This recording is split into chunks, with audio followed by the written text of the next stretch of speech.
बहुत पुरानी बात है, जब न आसमान था, न धरती, न सूरज, न चांद, सिर्फ अल्लाह ही था। उसी अल्लाह ने सारा आलम बनाया और फिर एक नई मखलूकन को बनाने का इरादा किया, जिसे इंसान कहा गया। कुरान में अल्लाह फरमाता है, मैं जमीन में अपना खलीफा प्रतिनिधि बनाने वाला हूं। सूरह अल बकरा 2:30। अल्लाह ताला ने मिट्टी को इकट्ठा किया, नरम भी, सख्त भी, काली, सफेद, लाल, और फिर उससे एक खास शक्ल बनाई। यह शक्ल थी हजरत आदम अलैहिस्सलाम की। अल्लाह ने आदम अलैहिस्सलाम को अपनी कुदरत से रूह, सोल दी और उन्हें इल्म, ज्ञान सिखाया, चीजों के नाम, सोचने समझने की ताकत। जब आदम अलैहिस्सलाम तैयार हुए, अल्लाह ने सारे फरिश्तों से कहा, आदम को सजदा करो। सभी फरिश्तों ने सजदा किया अल्लाह के हुक्म से, मगर इब्लीस, जो कि जिन्हों में से था और पहले बहुत इबादत करता था, उसने इनकार कर दिया। इब्लीस ने कहा, मैं आग से बना हूं और यह मिट्टी से, मैं बेहतर हूं। यही था उसका तकब्बुर, घमंड। अल्लाह ने उसे शैतान बना दिया और जन्नत से निकाल दिया। अल्लाह ने आदम अलैहिस्सलाम की तन्हाई दूर करने के लिए उनकी जोड़ी हव्वा अलैहिस्सलाम को बनाया। अब दोनों जन्नत में रहते थे, आराम, सुकून और हर नेमत के साथ।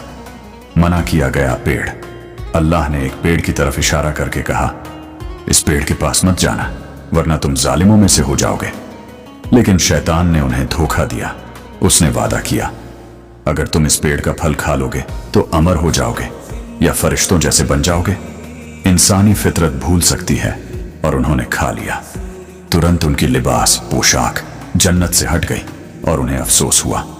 अब आदम अलैहिस्सलाम और हव्वा अलैहिस्सलाम बहुत शर्मिंदा हुए। उन्होंने दिल से तौबा की और कहा, रब्बाना जलमना अनफूसना, ऐ हमारे रब, हमने अपने ऊपर जुल्म किया है, अगर तू माफ न करेगा तो हम बर्बाद हो जाएंगे। सूरह अल-अरब 7:23। अल्लाह ने उन्हें माफ कर दिया, लेकिन अब उनका इम्तिहान जन्नत में नहीं, धरती पर होना था। उतर जाओ तुम सब जमीन पर, वहां तुम्हें कुछ वक्त तक रहना है और वहीं तुम्हारा रिज्क, मौत और हिसाब होगा। इस तरह इंसान की असल जिंदगी की शुरुआत हुई धरती से। अब आदम अलैहिस्सलाम धरती पर पहले नबी बनाए गए। उन्होंने अपने बच्चों को तौहीद, एक अल्लाह में यकीन, नेक आमाल और हिदायत की राह सिखाई। इस तरह इंसान की नस्ल आगे बढ़ी और नबूवत का सिलसिला शुरू हुआ। सीख, हमसे गलती हो सकती है, पर सच्चे दिल से तौबा बहुत कीमती है। घमंड शैतान की पहचान है और विनम्रता आदम की। अल्लाह रहम करने वाला है, पर आजमाइश भी देता है। हर इंसान की जिंदगी